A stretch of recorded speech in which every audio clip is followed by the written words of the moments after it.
Thanks to everyone who supported us over at patreon.com/boards and swords. Check it out if you want additional content like the pre-show, post-show stuff.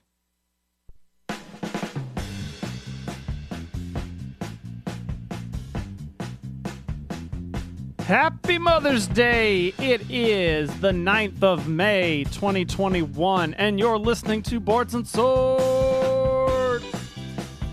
I love my mama!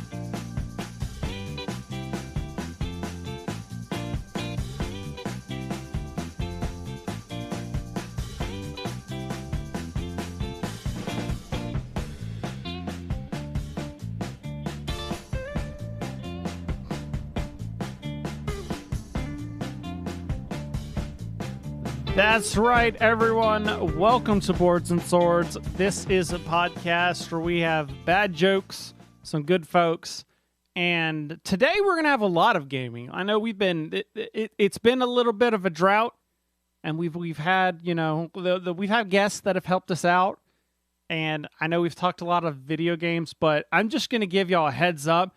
There's some meaty content we got for you today, at least on my end. It has rained. It has rained. So who am I? I'm one of your hosts. My name's Chris Renshaw. And now on the other side of this call, we have Mr. Philip Herbig. Hey there, how's it going, everybody? On this fine Mother's Day. Yeah. If you're watching this live, make sure you have called your mother. I called my mother. Unprompted.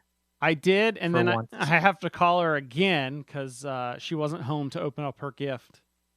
Oh. Yeah, that's why I was like asking you, like when you were like, oh, I got to do a delay. I'm like, how long of a delay? Because I said I'd call her after the show, but So, already 8 o'clock, man. Yeah, we gotta get things rolling. Let's start off with some news then.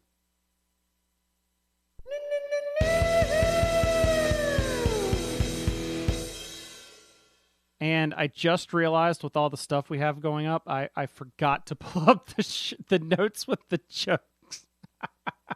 I had all this time to prepare. How am I the prepared one? Hey, I told you, I have so much other stuff here. It was just the one thing I forgot to load.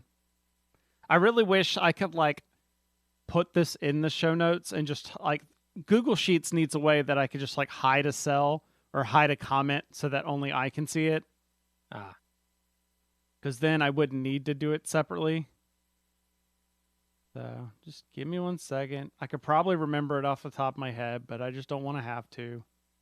Which one? I got them all open. Okay. All right. So, today I will start off with, speaking of mothers, I used to visit my grandparents a lot, and like most grandparents, they gave us Werther's Original candies, you know? These things are amazing. I still buy But they used to dip theirs in lemon juice. You could say that those visits were bittersweet.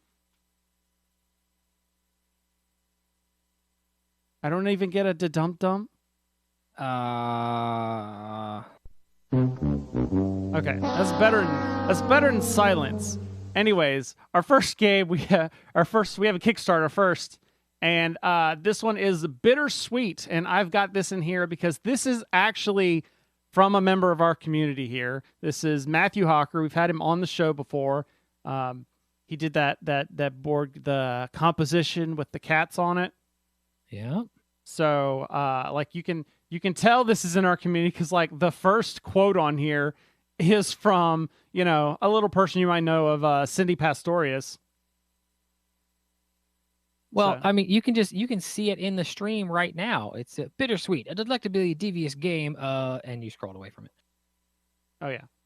Yeah. It was bittersweet, delectably devious game of chocolates for 2 to 4 players. Colin is a backer. Yeah. Chris Renshaw is a backer too. By the way, we need like a name for our community, like for the people.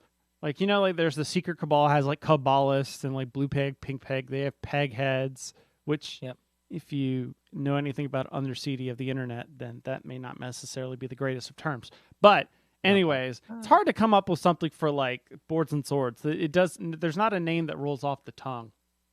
There isn't. There isn't. So Well, I mean, we could always do what we did when it was the four of us. It was like if you're more of the board gamer tabletop portion, you're a board, and if you're more of an RPG tabletop portion, you're a sword. Well, yeah, but you never know. Like something and then for once everybody. a year, we all gather and we duke it out to figure out who's better. So yes, what we have here is this is bittersweet. I just love this game. Just makes me hungry because it just looks good enough to eat, which is why I backed it straight up before I even read what the game is about. But basically, this is that Forrest Gump quote: "Life is like a box of chocolates. You never know what you're going to get, except for in a board game sense, where you're going to have a bunch of cards laid out, and each person has a set of scoring cards that say like these kind of chocolates give you points, and these kind of chocolates will give you negative points, like at the end of your game. And so you're taking turns kind of like randomly drawing or putting cards back onto the thing and taking penalties instead. It's a random set collection-ish kind of game. Matthew may be in the chat and he can correct me if I'm wrong here. But I mean, this is just like this just smacks me of like just one of those really quick, easy to teach kind of games to play, because this looks like it doesn't take very long at all to play or to teach. So great family game.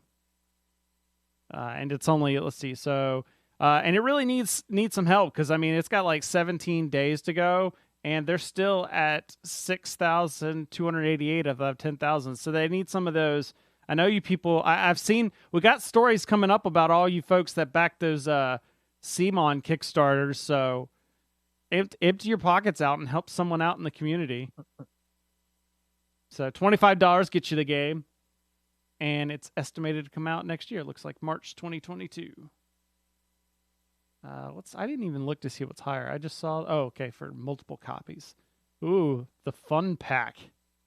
Well, you can get a copy of Composition as well. Oh, you can get that as soon as the campaign ends.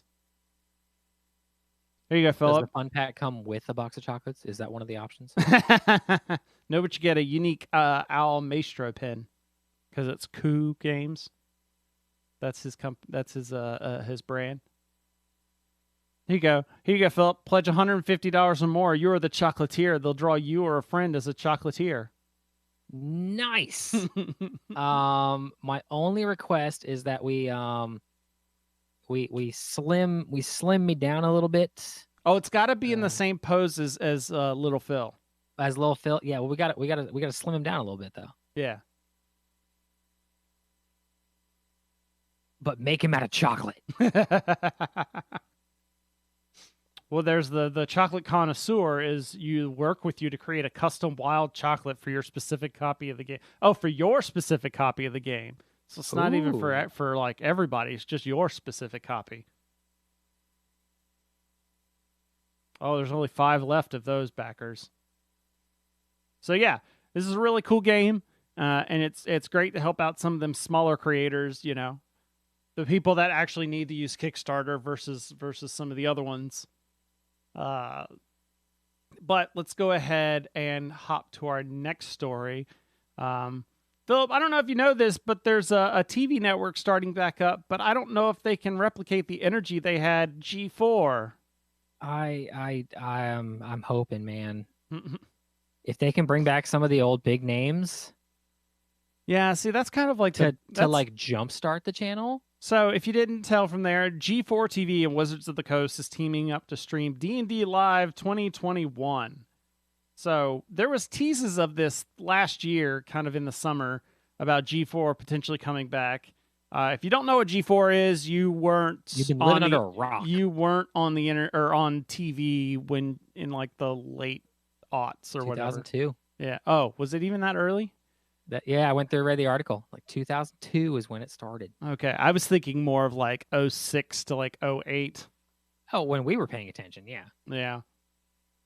But because that's when they added G4 to regular cable, not like premium extended extra. I wonder if, because G4 started with Tech TV, I wonder if that started in 2002 or if G4 is that when it changed into G4. That's a possibility. But anyways, apparently it's coming back. We'll see what form that is. But one of the things they're using to pick up is on July 16th and 17th, they're going to be streaming the D&D Live 2021 two-day event. There's really not a lot of information in the article other than just we're expanding D&D Live's impact by partnering with G4. Is that really expanding the impact? Like That's that's more expanding G4's impact. I know, right? It seems like it's the other way around. Like for something that this would be more of a play if G4 had said more about what they're doing coming back, but we've heard like nothing other than like some stuff's coming back, but we haven't had specifics. Because like they reactivated the Twitter accounts. Yeah. And we're posting random stuff. This even's like no official cast or scheduling, but it will showcase 4 games with star-studded casts. These games will feature sessions run by expert DMs, games content, interviews, product announcements, a DM roundtable, and exclusive giveaway. I can guarantee one of those DMs will be Matt Mercer. 100%. One of those DMs will be Matt Mercer. They might as well just like confirm that right now. I know, right? So if you're a fan of watching, I know watching D&D streams is not everybody's cup of tea, but it is a lot of people considering how famous Critical Role has been, then you're going to want to check this out. I have a feeling of all the streams that are out there, this is going to be one of those, the more casually friendly to entertainment form of entertainment. Oh, yeah. I mean, I've been watching, I made sure to follow the College Humor D&D live cast on TikTok. So I get like fun snippets of all their games and everything. Yeah, there's just I'm Matt Mercer's on there every once in a while. I'm getting so caught up on my podcast to where I could probably throw in one of these shows, especially during the workday, where I could just have it on the TV back here, and I don't have to be paying attention. But like back when I was regularly commuting and stuff, I didn't have the time to like watch this stuff because it'll be like, oh, look, it's a new 3-hour episode every week. I'm like, I don't have the time for that. I'm trying to actually play my own 3-hour game of D&D. All right. Next up is, speaking of Kickstarters, on their latest Kickstarter, CMON made Cyclops of money, and that is that Marvel United X-Men has hit the all-time top 10 for tabletop gaming Kickstarters. They raised just a hair shy of $6 million. So $5,988,000, which puts it's actually bumped one of CMON's own games off the list because it bumped Rising Sun off the list. Oh, man. But yeah, number 6, almost $6 million. So there was a lot of...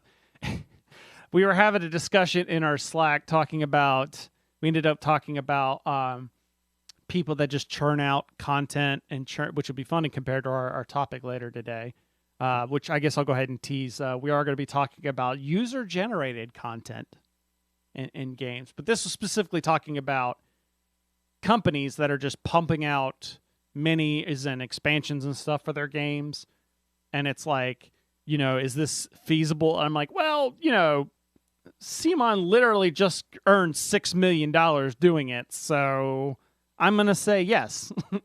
Yeah, it's worth it. Yeah, and just for record, if you're curious, what I still find hilarious is, as much as people downplayed Exploding Kittens, like hardcore board gamers, it's number 3. It's number 3 on the list at $8.7 million. So in case you're curious, Frosthaven, of course, at the top, just shy of $13 million. Then Kingdom Death Monster, which, I mean, one copy of that game is like $1 million. So then Exploding Kittens, Seventh Continent, Tainted Grail, then Marvel United, Dark Souls, Zombicide Green Horde. So CMON still got a second one on there. Batman Gotham City Chronicles, which apparently they raised just shy of enough to get a new rule book. And then Nemesis by Awakened Realms. That's actually 2 games for Awakened Realms because they did Tainted Grail as well. By the way, good news is friend of the show and just awesome guy all around, Paul Grogan, has announced that he's going to be doing he's going to be rewriting, and in fact, he's not revising the rule book for Gotham City Chronicles. He's like writing, or like helping them write one from scratch. Okay. Yeah. So I'm super excited about that. But I do like how Exploding Kittens has the most backers. Yeah. Out of anyone on the list. Well, I think that's why it made so much, because the rest of these were in the board game niche, but with Exploding Kittens and, you got that Oatmeal, the Oatmeal fan base, that it just brought in so much more than everybody. Like, look at the dollars per backer compared to everything else. Like all these other ones are at like $140 minimum. And then look at the Kingdom Death Monster. You think I was joking? Kingdom Death, $643. $643 average per backer. And then Exploding Kittens is just like $40. God, I think I've spent that much, maybe a bit more total in all the Power Ranger stuff. I'm not surprised. I've spent probably that much on CMON Kickstarters. Mm-hmm. And there's no stopping me. We haven't heard news of a new one recently, have we? No, they Power haven't Rangers? put out any new one. They're focused on. Oh, that's right. There's the new game coming, the card game. Oh, well, there's the card game too, but they're also focused on fulfilling all the other orders and just shipping. That's right. But isn't it usually summertime around when we get the next one? Yeah. There's a spring June, for July. fall delivery and a fall spring delivery. Yeah. All right. Speaking of D&D, that was a bad transition. I'm just gonna say, if you're stuck in a hurricane that showers you with meeples, are those gale force winds? Got him! And that is Gale Force 9. I don't like this headline because it says Gale Force 9 brings back a classic D&D board game. I think that game's from at least the past decade. 2016. Yeah. It's not even a year, or it's 5 years old. I think you have to be at least 10 years to be a classic. Yeah. I know we're playing fast and loose with the term classic, but exactly. I don't consider Tyrants of the Underdark a classic D&D board game. It's one of the greatest ones. I consider it a great board game. It's a great D&D board game. Iconic could be. Like, there's other words I would throw in there, like other better adjectives that you could throw in there. Popular, even, like it did really well. Yes. But they're bringing back a classic D&D board game, Tyrants of the Underdark, 2nd edition, later in 2021. It's got a brand new cover, although the cover looks identical to the other cover, just the layout is a little different. Because I think this is pretty much what Tyrants of the Underdark, the other, like the cover art, I think is the same, just instead of having the font up in the top, it's on the bottom to make it kind of look like the books, to give it a similar feel to like the books. To give it that one, yeah. It also includes. Well, see, this one uses 2nd edition rules. But it doesn't say really what those changes are. But it does include the aberrations and the undead expansion, which is nice because if I remember right, the 1st edition, the expansion was reprinted and the coloring was off. So like the like some of the coloring, like if you turn the cards face up, you could tell if if the expansion card was coming, because like it was a little lighter of the purple or something like that. Okay. Did they do anything about that, or was it just a? I don't think so. Okay. They may have. They may have in future printings. I just don't think. I think in my version. Okay, gotcha. Because there was an issue in some of the Power Rangers cards. Yeah. Some of the Megazords, they scaled him incorrectly on the backs of some of the cards. So it's like, oh yeah, this is gonna be one of these 5 Zords because it's got the weird. It's got the weird Megazord on the back. Yeah. It's marked down to $50 as opposed to $69.99, and like I said, includes the expansion, which makes me wonder: are they like cheapening some of the components, like the quality, like maybe they do a little bit thinner cards, or is it just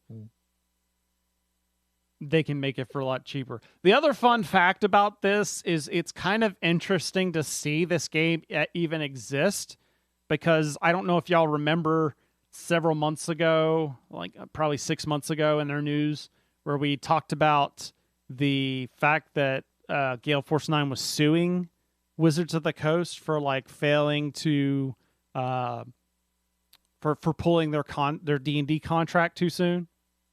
Oh, that's right. Yeah. And then that all got worked out, and then but it like just got worked out like a month ago. And then now they're like, "Yep, we're going to do a board game." Yeah, maybe this is the I mean, this could have been part of it. Yeah, part of the agreement. So, and then lastly, I don't know if you know this, Philip, but when I was a teen, I wanted to be a pro skater, but I just never could commit to it, so I just became a Hasbro. This is another interesting story, and that is in Q1 of 2021, a portion of Wizards of the Coast is 75% of all of Hasbro's profits. Like, not even the full up Wizards of the Coast, but like specifically the digital sector. So the Wizards of the Coast and digital gaming segment. Yeah. I don't actually. What is That's up from the 72% of operating. Well, when they first talked about this, I thought this was the digital version, like all the digital stuff for Wizards of the Coast. But now rereading this, it's making it seem that because it's newly created Wizards of the Coast and digital gaming segment. Okay, yeah, the segment generated 75% of their total operating profit in Q1, the first quarter under the company's new reporting segments. Yeah, $242 million this year. This is what when I say stuff like Magic is kind of the backbone of the industry, this is the kind of stuff that backs that up. I think the rest of board gaming in general is like the same as, and you know where some of that came from? It came from the okay, I was gonna say it had to have come from the Magic the Gathering game that they just Are you talking about Arena? Yeah, no, not Arena. Is it Arena? The digital app? Yeah. Yeah. The one on Steam? Yeah. Yeah. Yep, it is Arena. Yeah, we'll talk about that as soon as I finish. Yeah, as soon as I get through this, because I actually tried that out this week. But yeah, so it's just kind of ridiculous when you think of like a big company like Hasbro. And I am generalizing a bit when I say Wizards of the Coast and relating that to like Magic. But to be fair, D&D doesn't generate that much money. At least in from Wizards of the Coast sales. D&D generates more money as a license. Oh, 100%. Yeah, like the actual game of D&D probably does not, I believe, because like all of RPGs in general only generate like $50 million to $100 million in a year. Granted, probably like 75% of that is D&D. But yeah, D&D, they probably make so much more money out of licensing, like the Wizards of the Gale Force 9 thing, or the movie they've got that they're still working on, that who knows if that'll ever come out. But yeah, so yes, that's a lot of money, and this is like why game stores can stay open because of stuff like this. Oh yeah. Although, if you looked like I think it was last time, the time before we talked about the card games where it was Pokemon and Yu-Gi-Oh were actually pretty high up there. Mm-hmm. Yeah, there's been a bunch of run on that too. So. Well, I mean, you want to talk about licensing? There's the Epic Game Store, they featured a game that's already free. It's an idle Dungeons and Dragons game, and it has like these weird. It had this weird thing of like there are characters in there from like all the licenses that D&D that Wizards has given out to people. And now that they're crossing the streams because like they had like they had like the Ravnica D&D book, they had the Theros D&D book. So, man, I specifically pulled up the chat in a separate window so that I could comment on it as we were doing the news. And then I flipped to the screen that shows the chat. And I'm like, hey, I don't recognize any of that. Refresh. The page didn't refresh. Oh, the page didn't refresh? Yeah. So we actually had, so Matt is watching. And we got Matt's watching. Shout out to Jose40K as well. Matt clarifies that you can also, for Bittersweet, you can also reveal chocolates before taking, so you can take or reveal. Taking be super risky since there's devious chocolates like chocolate veggies. And he states that he wish it came with a box of chocolates, and your comment is on there. Yeah. That's like the what was it? I think it was like $2.50 for the most. You just got to mark it up to be like $2.75, and it comes with a box of chocolates. There you go. Yeah. And then you could like 300, and the chocolates are hand delivered by Matt. Then you could do a video of you like making the chocolates, just to learn to make some chocolate, and then just partner with the Binging with Babish guy. I have no idea what you're talking about. Oh, I'm gonna send you some links. Okay. Man. So we'll get to some other stuff, but since we were just talking about, normally I'd segue into you talking about stuff, but we were just talking about D&D, so I have to make this transition, and that is D&D. This weekend we just got here at the Boards and Swords headquarters here. We just got in the new D&D book, Van Reichten's Guide to Ravenloft. Aha! Oh man, I shouldn't have.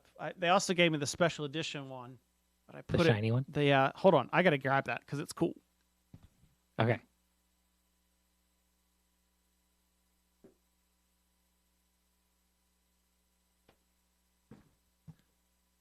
I put it on the table for to make cool photos, to take cool photos of, and forgetting I might want to show it off here on the show.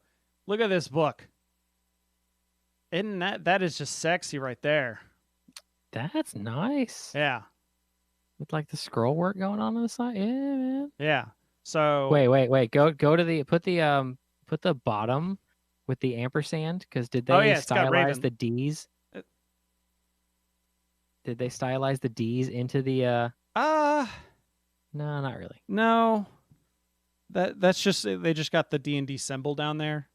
Yeah. But it's got ravens down at the bottom. I don't know if you saw that. Like around the borders. Like it makes it look gothic, but it's really just a bunch of ravens. Oh, okay.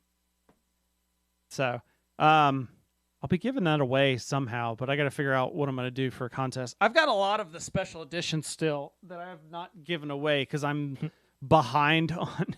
I'm like 3 books behind. For instance, I just finished writing up the review of Tasha's Cauldron and Everything. That'll be out on the website this week.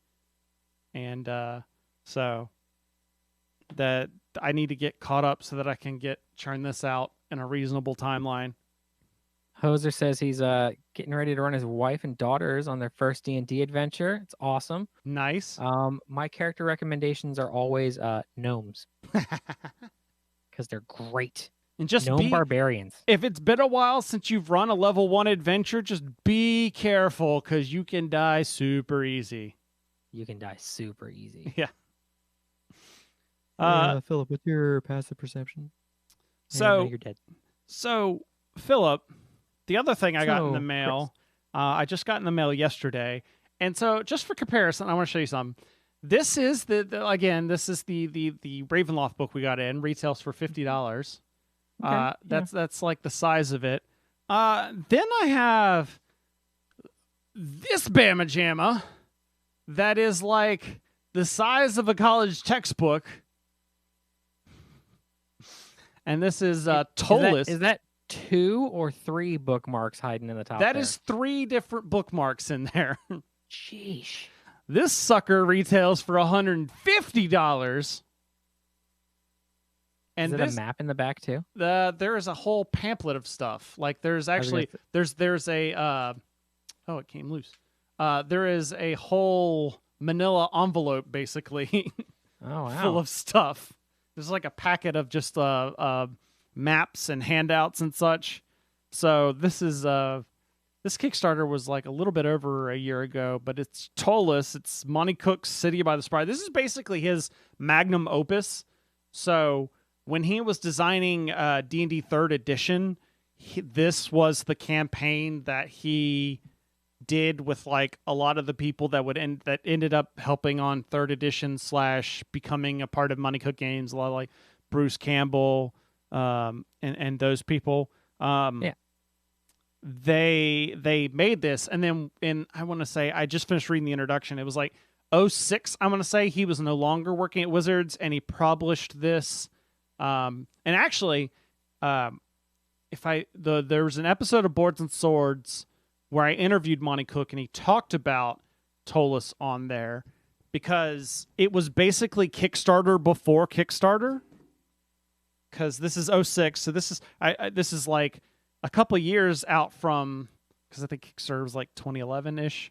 So we're talking like 5 years away from like Kickstarter, but he did like a pre-order on his site and managed to get a whole bunch of people to back it and then never reprinted it. Like it sold out of its printing because he just had that kind of reputation and it was too expensive to reprint. So it never got reprinted until like he had this Kickstarter for this like deluxe edition. And in fact, they made 2 copies of this. So what I have here, this is the 5e version of this game, but they also made an identical version of this for the Cypher system as well. I just decided to get the 5e because I'm more likely to play it in 5e than I am Cypher these days. So yeah, so this has been a Kickstarter I've been waiting on for a while, but like, oof. That's some hefty work. That's gonna be a while before I get read all the way through. And it's funny because like I doubt I'm gonna play. Yeah, it's just like any other book. I doubt I'm gonna play a game in that setting per se. But there's probably a heck of a lot of stuff I could take from that and put in my own games. Whenever I get around to playing again. So Philip, how's your gaming been? Been a little light on the Destiny 2 front. The Guardian games were happening past That's right, you mentioned that before. 2 weeks-ish, yeah. They end on Tuesday when the new season drops at noon. And so Chris, Mike, and I, we got the special weapon from the event. We got the catalyst, which is like an upgrade to the weapon from the event. And then there really wasn't any more reason to keep playing the event. That's what you were saying last time, because like a lot of the hunters got their stuff and then stopped playing. Oh yeah. I mean, like, well, and also, hunters have mathematically won the games. Because I'm fairly certain it's like who has won the most days out of the entire time frame, and like no one can beat them now. So it's like, and a lot of the time we were playing the games just because it's like that was the activity and it was kind of fun. You got some cool swag, in-game swag. But now, yeah, we played twice in the past 7 days, I think. Yeah, we haven't really been. I don't know. We all been doing our own thing. I've been doing a lot of mobile gaming. Nice. I moved a lot of my and I had been doing this, but I dug into more of the apps. A lot of the games that I could log in via Facebook or their third-party website to save progress. I then moved it over to my iPad and deleted them off my phone. Right. You mentioned that when you got the iPad. Yeah, but I'm doing more of that now. Mm. And then just watching a lot of streaming, or a lot of TV on stream. We also had we played WoW for a hot minute. Oh, that's right. We did play WoW for a couple hours. The Legion stuff. It's had to go redo all my talents. That was weird. It is. I need to talk to somebody who played Legion when it first came out, because it is kind of weird. Like if you're in a place that like you group up, like you've got a group of friends that like, we're gonna go start the expansion together, where you do the opening kind of scenario, and then you have to like everybody splits off to go do their class quests. Is like this is like the very next thing. I'm curious how that actually played out when it first came out. Because then you just do your class stuff, and then but like that's almost like another hour worth of content before you're like grouping back up with people. Yeah, before you can get back together. And I mean, now that and I mean, we played it just a couple nights ago. I mean, when it first came out, you probably actually had to wait to go get your other artifacts. Yeah.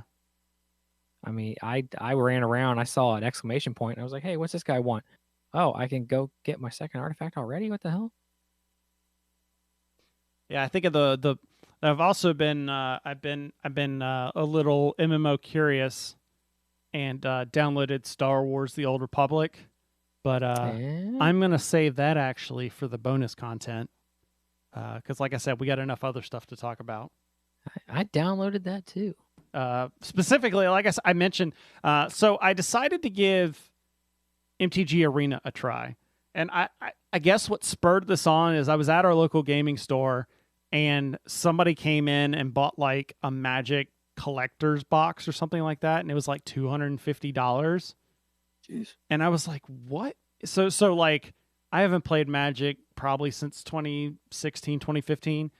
And so I was like asking the guy behind the counter, I was asking him like, so what's the difference between all these boxes now? Because they have like a booster box, and then they have like a draft boosters box, and then they have like, well, it's called like a set booster box, and then a draft booster box, and then they have a collector's box, which is the 250 one. Like the draft booster box is like what we're used to. And then apparently the set one, he said, it was funny. He said to me, it's supposed to it's supposed to provide you with a better experience of opening booster packs, for like the amount of like rares and uncommons that you get is higher. And as soon as they told me that, in my head it translated to, we want this to be able to be more fun to stream. Like, it's exactly what that sounded like to me. Is we want something that sounds more interesting to stream, and there's only that where they're not just looking at like the last 2 to 3 cards, and that's all that matters. Oh yeah. So, but when he was talking about all that, and I was like, well, maybe I'll give that Magic Arena a spin, because I hear so many people talk about it, and they've got like an opening, so you could play it free to play, and it is like the full up Magic rules, so it's not like a different set of rules, but they do have some special game modes and stuff. But you can play it for free, and like you can go through the tutorial and unlock a bunch of decks and slowly build up stuff. But they also had like a $5 starter pack that gave you like a bunch of gems and coins to get you started. And I had like some Google credit for the surveys and stuff they do. And so I just like, sweet, I'll just dump $5 of that credit on there, play it on the Android. That's what's really new is the it's been on like Steam and beta on the computers for forever. It's just now starting to release to mobile. I believe back in March was when it came to Android, or it was earlier this year, and then March or April is when it came to iOS. So I tried it out. I had avoided it all this time. It's pretty sweet. It definitely makes it more appealing to play Magic. Because you don't have to spend a bunch of money or space for all the cards. And also that does help in some of the deck building, because like when you open up booster packs, you get given like wild cards.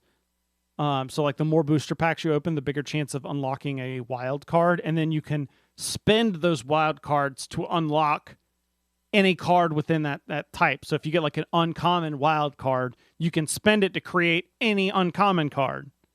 Oh, nice. So if you're like, man, I only need like one more of this card in order to build this deck, you don't have to keep buying packs to try and find it, because there isn't like a secondary market where you can just like trade it with somebody, but you can spend one of your wild cards to get it. Okay. I know the game I was talking about. What? Magic Legends. Oh. That is the brand newest game. Gotcha.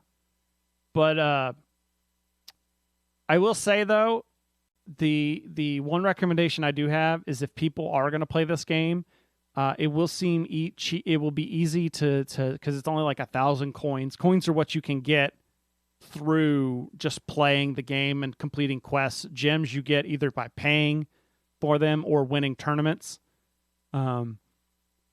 But it's like 1,000 coins to get a pack, and that's fairly easy to do. I would advise people not to spend their coins on packs, because your better chance is to save up.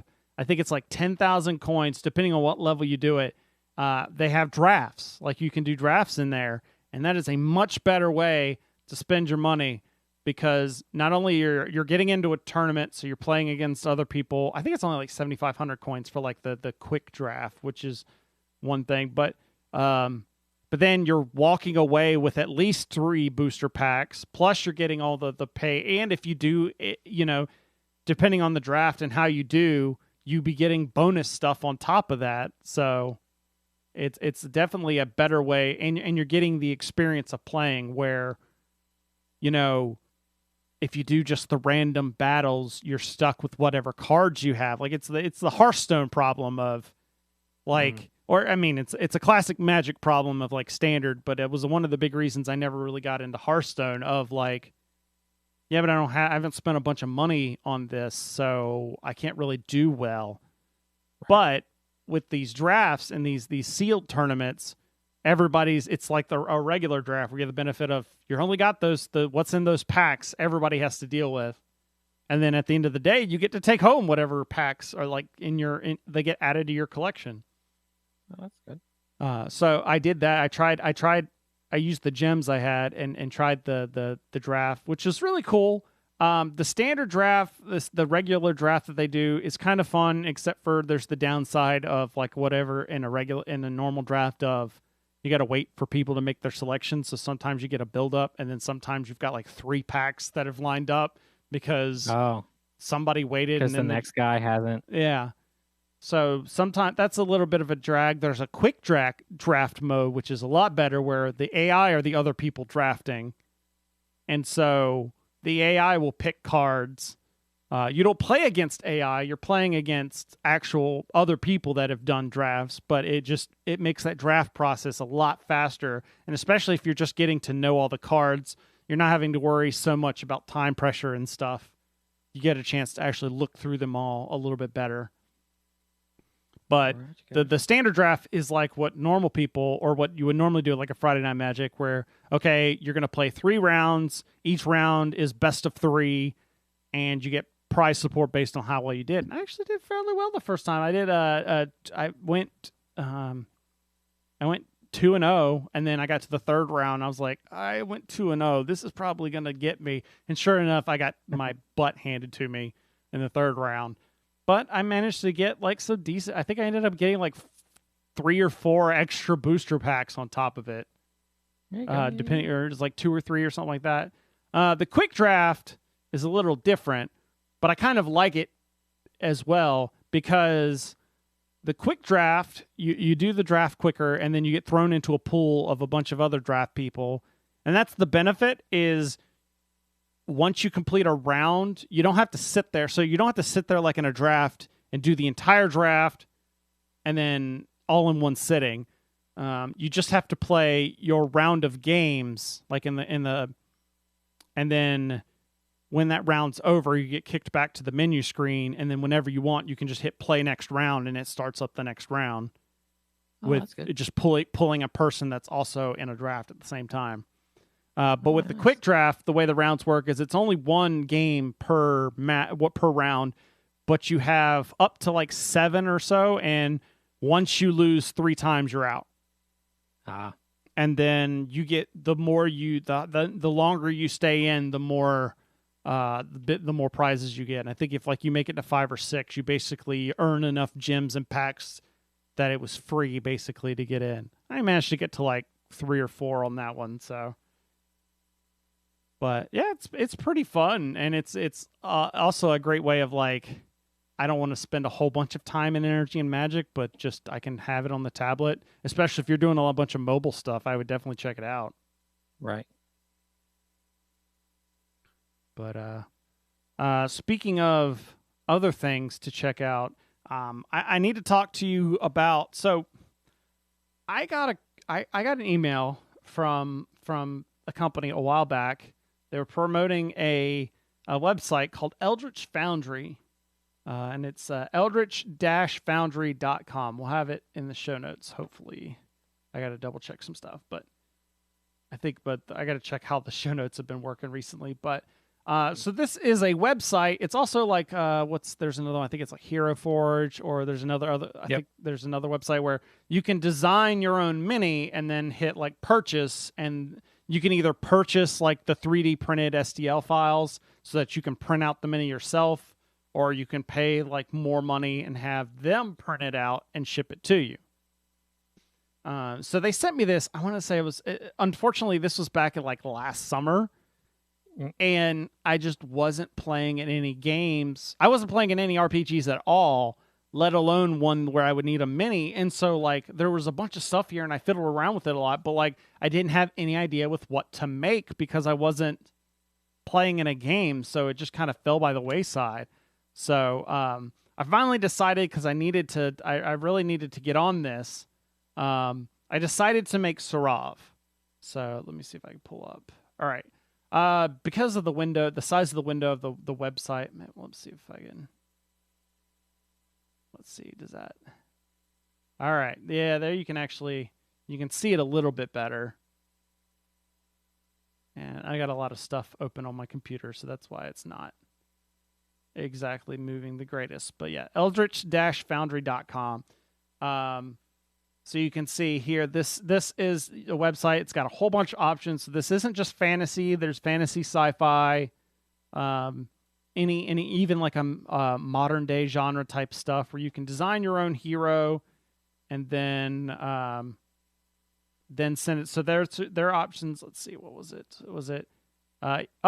Okay. So I know like on Hero Forge and stuff, it's like $10 for the STL files. Here it's only $4 to get the STL files. If you've got a 3D printing, you probably want a resin printer. I don't know if I'd want this on like your normal 3D printer, like the normal filament PLA based. Right. I think you're going to want a resin printer, but if you do, then this is a great way to like print out some custom minis. But so here we've got Sarav here. So he's for those that didn't know, he's a wood elf. He's a wood elf rogue, and so I played around with a bunch of stuff and made here. The only downside, so when I was making him, and the other thing is this actually surprisingly works pretty well on mobile. Like it didn't really work too well in the shrunken Chrome window I had here before I blew it up, but on mobile it actually works pretty well. But when I was going through the options, the only downside I will say is some of the options seem like I didn't feel like there was enough there's a whole lot of options, but there wasn't any in the like realm of what I was looking for. Right. And then while I was doing that, then I realized I could scroll down and there was like 10. So if I shrink the screen back down, so I'd be like looking at all these, like, man, there's not that many options. And then at one point I scrolled and I was like, oh God, there's like a whole bunch more stuff. So then I had to like go back and redo everything because it's like, oh, there's so many more options for me to do. But it does seem like there are some areas, like if you're wanting a very specific, if you have like a specific image you may be limited because like but there's definitely a lot. There's a lot here. You can make just about any character you wanted here. The other thing I had was, I'll talk about it more when I talk about the actual mini, because I've got the mini here with me. When I was making this, I felt like the theme or the style of this was more of like a World of Warcraft type armor, where everything's kind of like big and bulky. And I was like, well, maybe that just has to do with making it that way so it 3D prints better, because if it's like very sleek and stylish, like it'd be fragile and break. Didn't end up working that way. And now that I look at the mini, I don't know where, like, for some reason, like when I look at the bow, like I've got it on the screen here, it just seemed like it was way big compared to like what a bow normally would be. But now that I'm looking at it, I don't know. But that was my thought. Nothing against the website, because that's a art style. You either love it or you hate it. I didn't mind with it because it was just what it made me think of. But then I got the actual mini, and I want to say, how long did it take? I want to say it took like 3 weeks to make the mini and get it sent to me, which makes sense because this isn't like Amazon.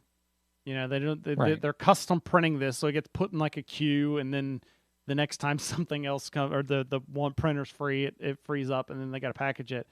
But and then hey, it's printing. Yeah, it's kind of cool. Crap. Yeah, exactly. Failed. Now we got to start over. Yeah.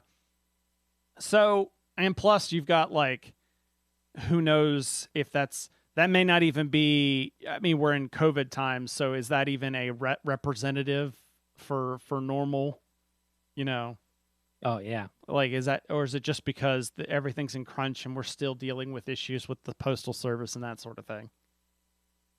But like about a week before I got the mini, or it may not have even been that. It may have been like a couple days. I was sitting there thinking, I was like, how's this going to come to me? Like, is there a good chance this mini's going to be broken by the time it gets to me? Because like, just think about how fragile a mini, like a single mini, and sending that. But I got to say, I'm fairly impressed. So this is what I got in the mail. So now I'm going to swap to, let's pull up the full screen. So this is what I got in the mail from Eldritch Foundry. So this, it's a nice steel or aluminum, actually, probably aluminum case that was like, it even had like foam on the bottom to like keep it secure in the package. And like when you open it up, there's like more foam, and then the mini itself is in a bubble wrap surrounded thing. So like there's some solid work put in to make this mini, survive your transit. Not to mention, like, I'm a sucker for cool packaging. Like, this just looks amazing. Like this 10, like it just looks like you're getting something special. Like it's got like little runes around the edges. Like you could just keep this in here. In fact, I might for travel. But I saw this 10, and because like you look at that and you're like $30, and then you see this 10, like, oh yeah, I could see where some of that money went to. Because they didn't cheat. It's not like they just stuffed it in a cheap bag. Plus, I got a 20-sided die, so that was not expected, but kind of neat. And then I've got the actual mini, so I've taken it out and looked at it, but I wanted to show just the comparison wise. So then I got the actual mini, and I gotta say, I am very impressed. Like I made the comment about it looking very kind of almost video game-ish or cartoony of the art style. It did not turn out that way at all. It looks like your kind of more stereotypical armor setup. Let me see if the camera can actually focus on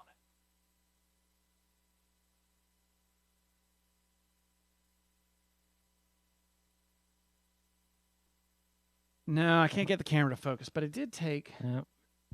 I was hoping the autofocus would kick in, but I did take some pictures, and I might be able to pull those up instead.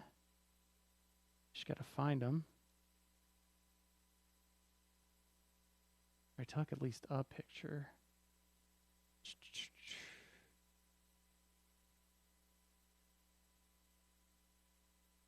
All right, where are you? There it is. There's one.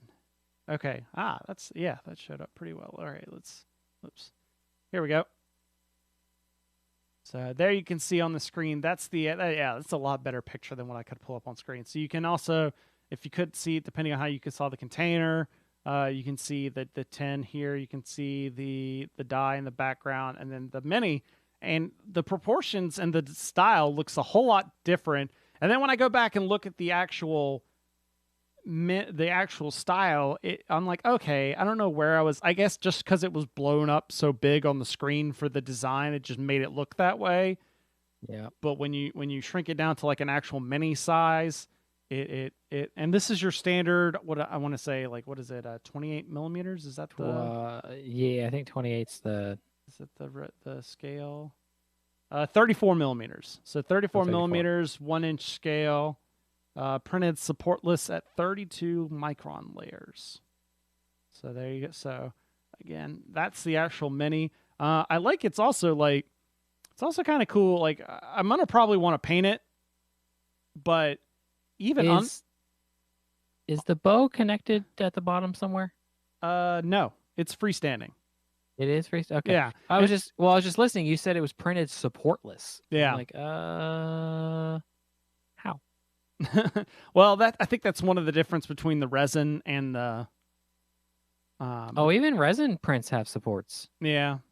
Because if you got a piece floating in the middle of the air before it gets connected at like a head or a hand or something. That's true. Yeah, I don't know enough about 3D printing. Like I get what you're saying, but I don't know how they could have done it. But they must be using this isn't your bargain bin 3D printer. But I do like the material is like a very see-through-ish kind of purple, at least the one I had was. So like even if I didn't print it, it would look really cool on the table. Like it's a Game Boy Color. Yeah, it actually does look like that purple Game Boy Color. It is definitely like that type of material.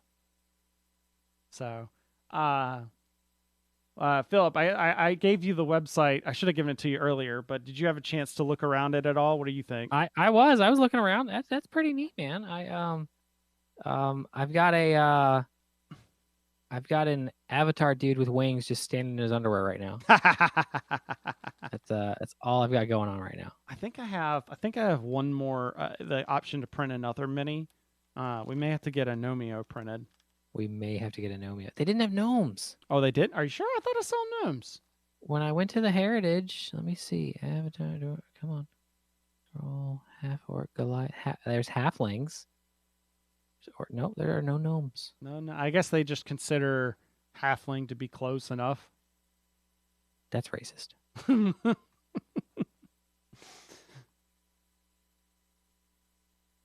So, but so this is so a couple of things here. This website's awesome. I'm definitely going to keep it bookmarked, just for reference in future campaigns.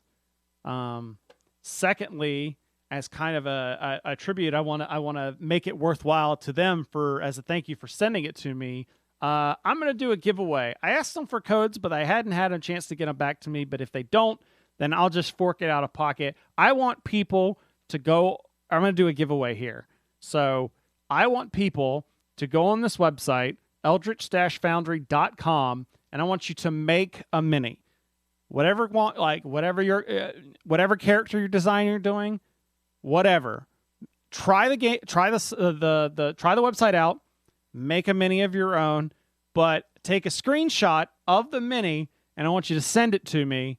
Either if you don't use social media, Chris@boardsandswords.com. If you are on social media, promote it on there and make sure you tag me.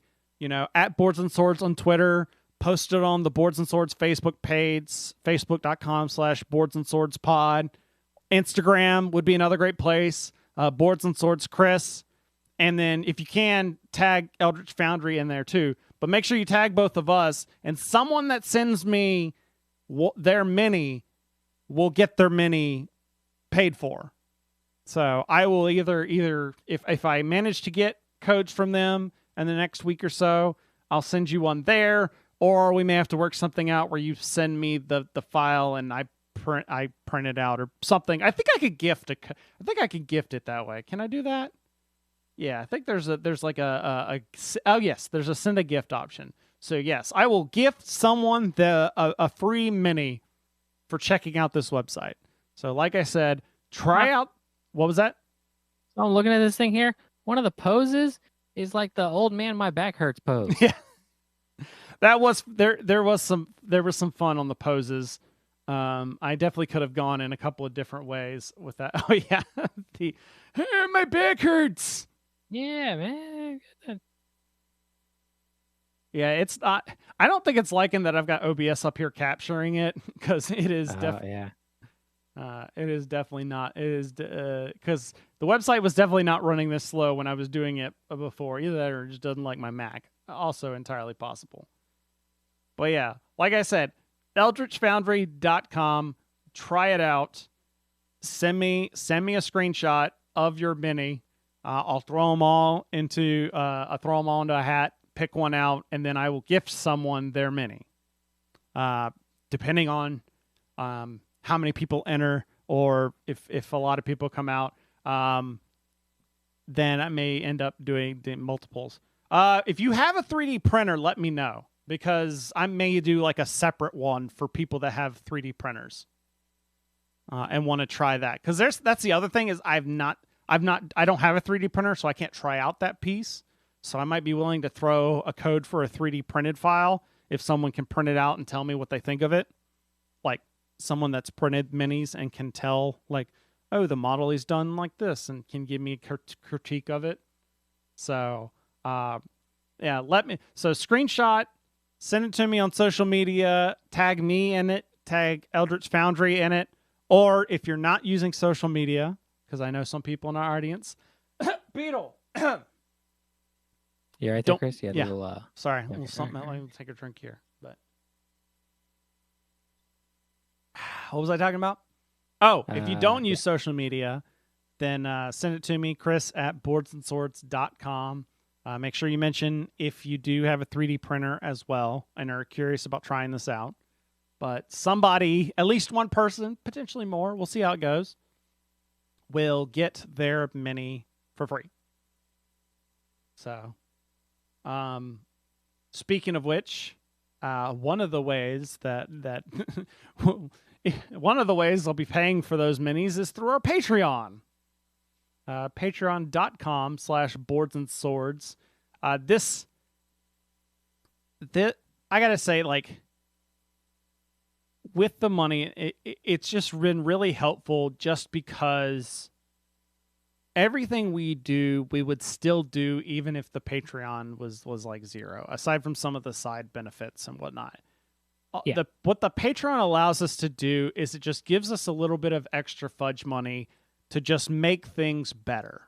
You know, like the camera, that was a little bit of a birthday gift. But like the lighting here on the sides to help with the stream and all that, commissioning some better artwork for some of the logos, that all comes out of Patreon money. And I'm eternally grateful for those people that are willing to do that. But I don't know why I said but there. So I'm really happy for the people that do support us. If you can't support us, I totally understand, and you'll still get plenty of stuff for free. All I do is that those that can and do appreciate the content and manage to give us even just like $1 a month, I like to do a couple of extra things to benefit those. That's why I keep Philip on the call and we do these after shows to talk about that. But giving people the extra content to where you're getting basically a podcast every week, once we've gotten back on our schedule. I've been completely redoing the Tangled in the Slipstream RPG, so that's still coming. I put a post out about that earlier this week, so that's not just something fallen by the wayside. It is something I am working on. I sent out a whole bunch of dice and stuffed them with some goodies. Not like a whole bunch. In fact, that idea I may just do occasionally. I had to change the Patreon. I gotta change the Patreon up a little bit because I don't know if I fully updated it since Colin and Cindy left the show. So I'm coming up with new ideas of what we want to do. Like we still have to do one series of the Tangled in the Slipstream, but given how much extra work it is to do that, coordinating everybody, I may up the tier on that to like $100 to like make it more worthwhile. Ooh, you know, yeah, like makes sense. to the point where I could afford to pay people for their time because it's such an effort to get the people together for that. Because we're talking like 3 different time zones spanning across the globe. Like it's like a 15-hour time difference between some of the people. Yeah, it's So being able to make that worth their while so that we can get those people together. Thinking of other things like one of the ideas I think I had was like doing patron only streams where maybe like one Friday out of a month we do like Jackbox games or something with patrons. Where, you know, I just fire up like you can do like unlisted YouTube streams or even Discord streams, and then just only send the invite out to patrons.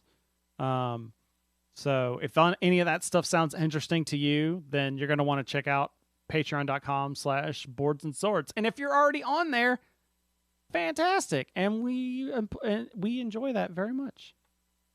I mean, I'm stockpiling money so that we can potentially build Philip a set. Potentially. Allegedly. Yeah. Hey, I got a second. Did I tell you I have a second video set going? That's where you do all your TikToks, isn't it? Well, no, that's just I put that in front of the wall of games. But I moved a bunch of stuff above the couch where it was just playing cards.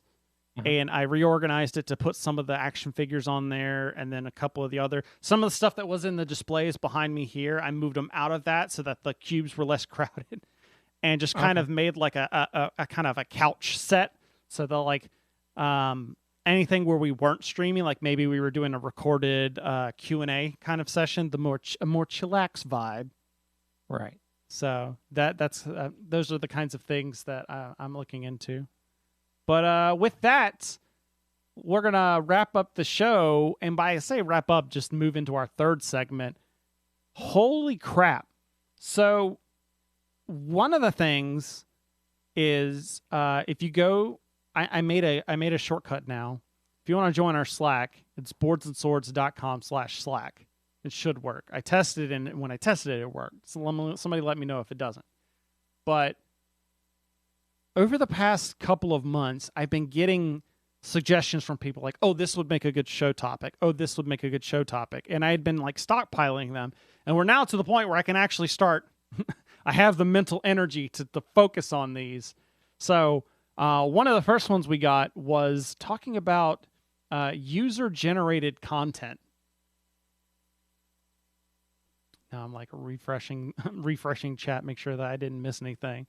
But one of the was talking about what board games have the best kind of user-generated content. And what I mean by that is content where you have a board game and say like you have Monopoly and you make your own like custom rules or custom scenarios that's not like officially published by the like Hasbro or whatever company publishes it. It's just a fun set of rules or a fun set of something that you've designed.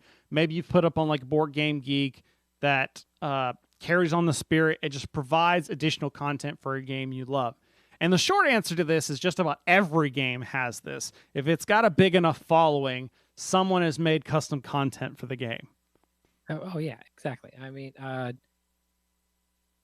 all up in the Power Rangers group are people who are like creating their own cards. Oh yeah, based like, on other things. And the first thing I thought of because I love Arkham Horror, the card game, and Marvel Champions, and those two communities are huge with custom content. In fact, I even made my own cards for Arkham Horror as a funny way of promoting one of the novels they came out with. But there are people that will like. There's a podcast where one of their Patreon levels is they write a whole scenario for Arkham Horror. So it's like if you've played through all the different campaigns and scenarios, there's a crap ton of other scenarios that people have made. You know, it's not official supported. You got to either print them off and sleeve them and do it yourself, or you can take it to one of those, the pay per card thing. I think it's like a drive-through cards or something. You can print it. You can print the cards yourself and have them mailed to you. Okay. So like you can't sell it obviously, because that's when like copyright stuff comes in. Yeah. But and like the Marvel Champions, some people have made DC characters in the game, like DC characters or DC villains or characters that haven't come out yet. They've made their own versions of that. So there's a ton of examples of this, and that's So what we I can was. have Batman versus Iron Man. Yeah, exactly. So I threw it out there to a whole bunch of different places. I got the idea to actually throw it on Reddit, which I've in the past had terrible luck with Reddit. But this time I just phrased it in sort of like, I'm asking this question, not like, hey, here's the episode where we're going to talk about this. And I got I've got a crap ton of stuff here. So let's see, where do I want to, let's start with Slack, because that's where I asked it originally and got a couple of, where is it? Okay, here we go. So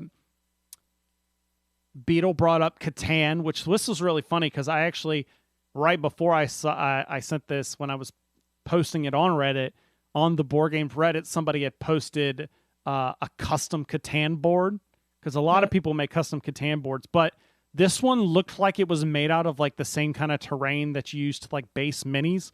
So like all the fancy grass and the rocks and the grain, that's what their Catan board looked like. So it gave it a nice 3D kind of feel to it.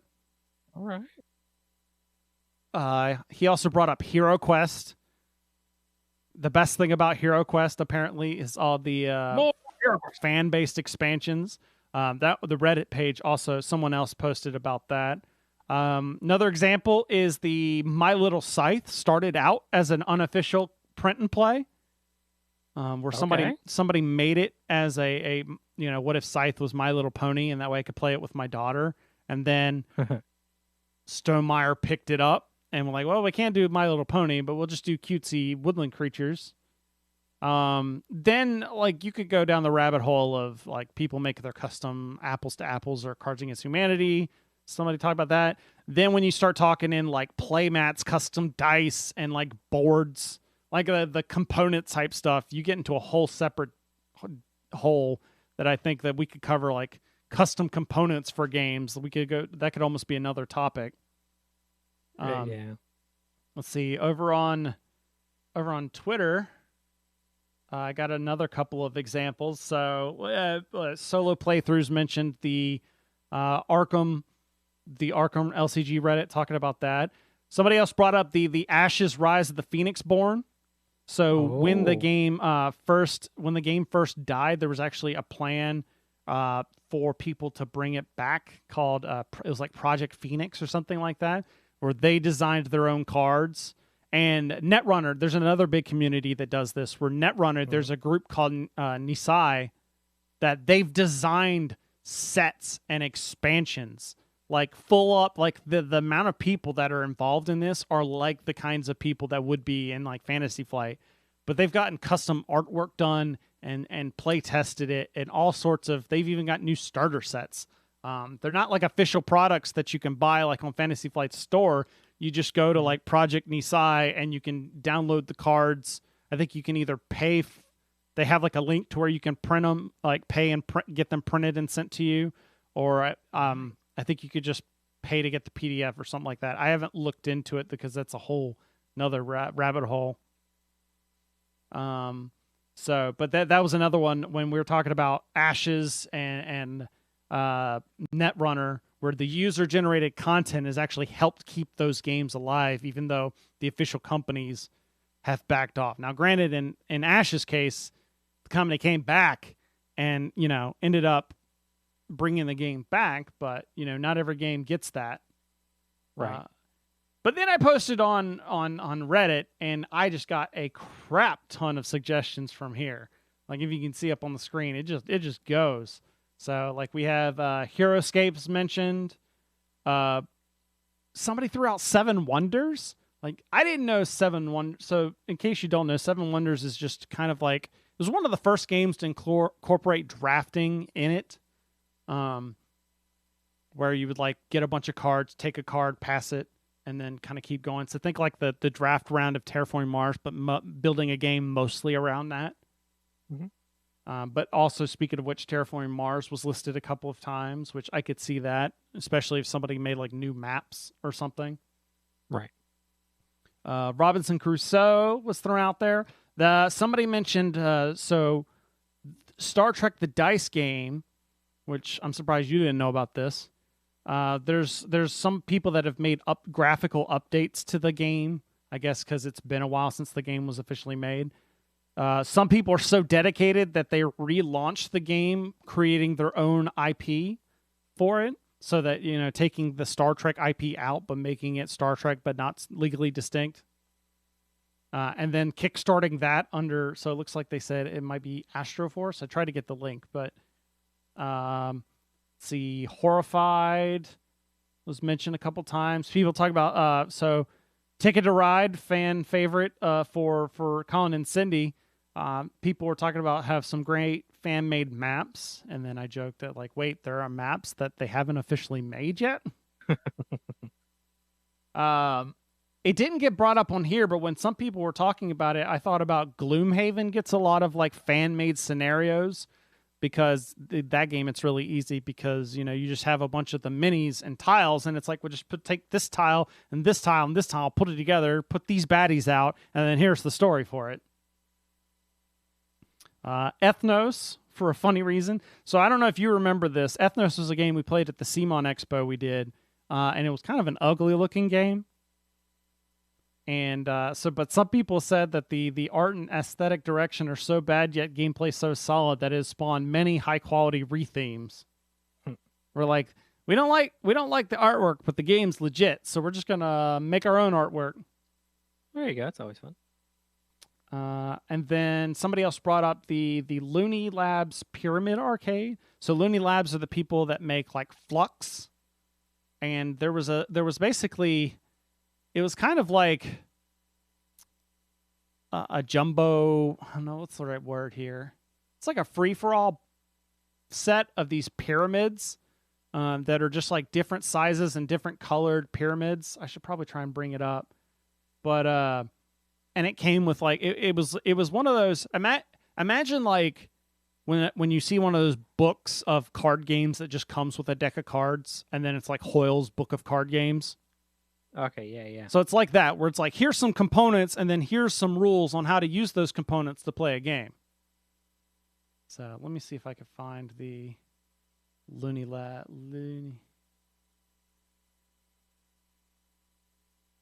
And I think actually some of these games ended up getting reprinted into official games, or maybe they just got incorporated into the set. Okay, so there was a Pyramid Arcade, and then there was the Looney Pyramids. Yeah, here we go.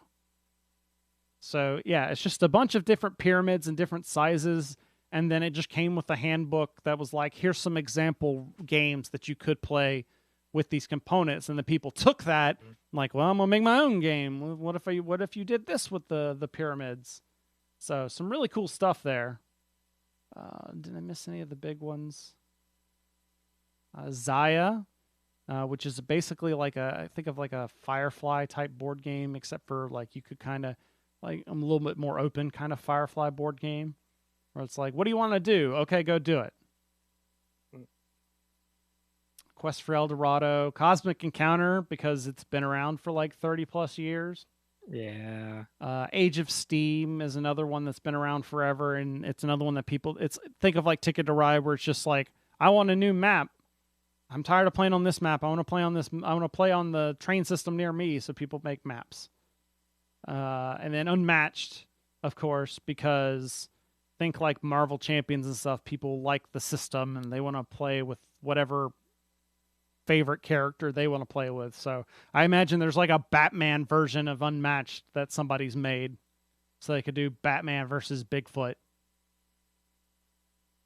So there you go. Lots of user-generated stuff in there. If you've got one that I didn't shout out, that you think is a really good example of this, feedback at boardsandswords.com. I'd love to hear about it, and I'll bring it up on a future show. But there you go. If you're the kind of person and one of these games is a favorite of yours, and you've played the existing content so much, and you're like, I'm looking for more, go look on Board Game Geek. Go look on, see if there's a subreddit for that game. There's tons of stuff that you could do to expand that game even further if you're willing to dip into these unofficial kind of expansions. So, what are you thinking, Philip? I was going back through Facebook and looking at some of the cards that they made for the Power Rangers game. Mm-hmm. All the fan made stuff. So there was, remember the YouTube series of like the Hyperforce? No, not the Hyperforce. Because that's officially in the game Yeah, already. that's why I was wondering. There were YouTube, so it had like Green Ranger versus Scorpion. Mm-hmm. And it was Mortal Kombat, but it was like Power Rangers versus some of the Mortal Kombat characters. And then like Street Fighter jumped into, because there's like a Ryu Ranger. Oh yeah. That's actually. Have you seen the shorts about the YouTube stuff on that? If you go search like Street Fighter Power Rangers, there's the people that are behind that Legend of the Dragon or whatever. Oh, Legend of the White Dragon. Yeah, they did some like custom stuff for that one of those Power Rangers mobile games where they were adding in Street Fighter characters, and there's a pretty cool, like, it's got Tommy and the girl that plays Gia in Megaforce. The Yellow Ranger. Yeah, where they're like it looks. I mean, I think it was actually licensed by, whoever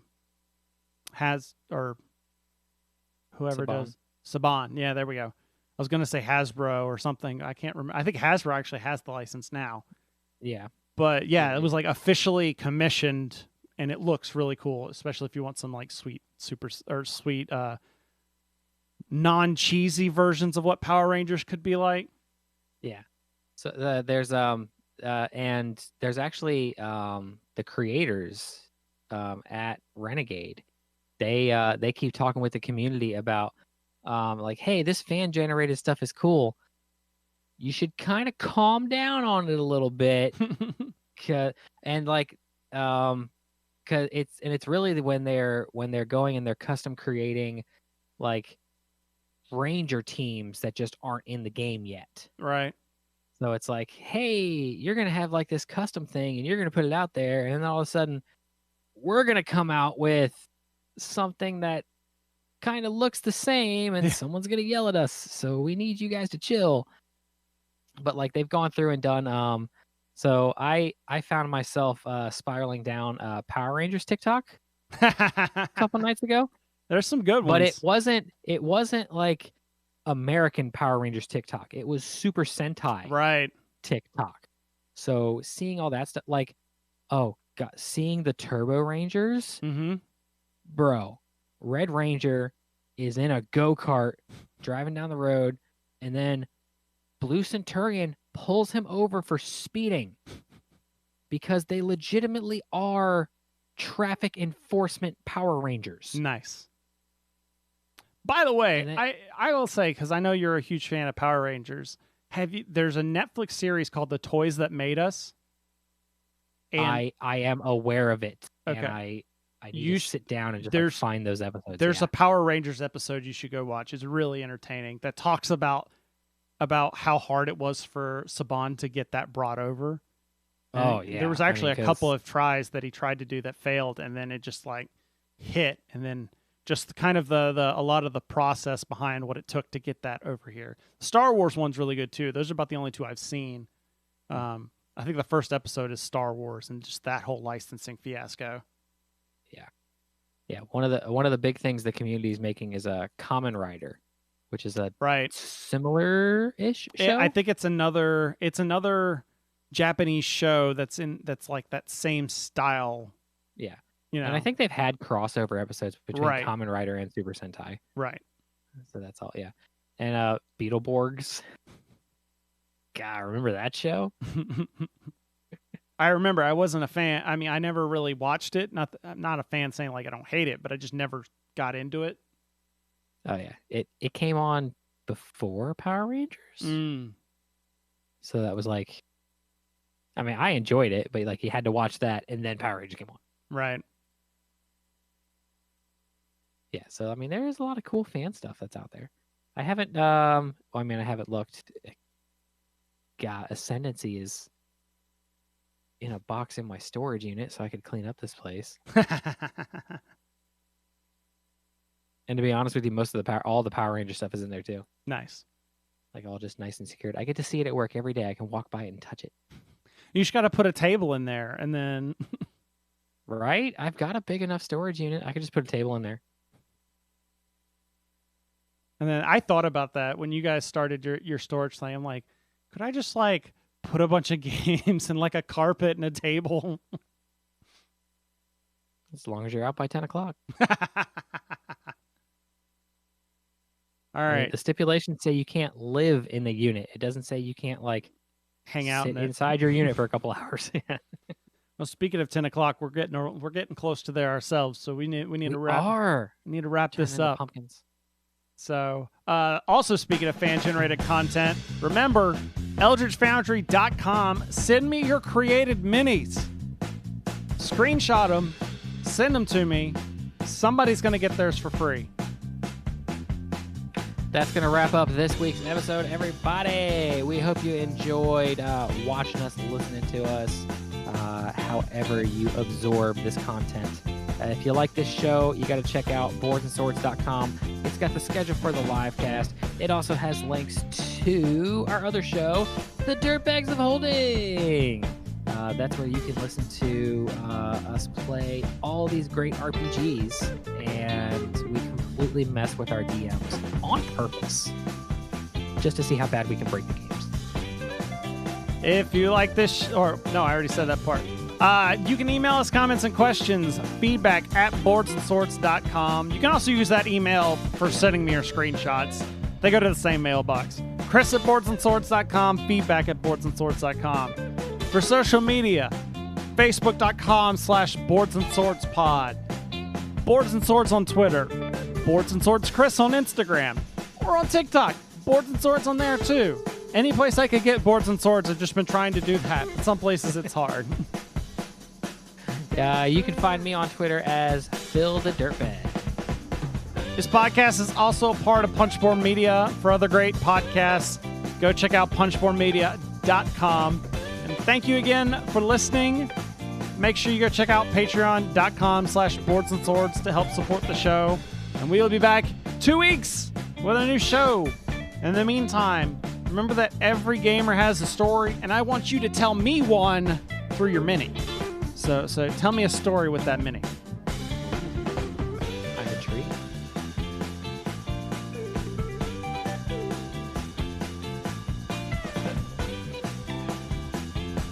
Did you hear that neck crack in the mic? I'm kind of into it. There's a guy at work. Like, sounds like a roll of bubble wrap being popped.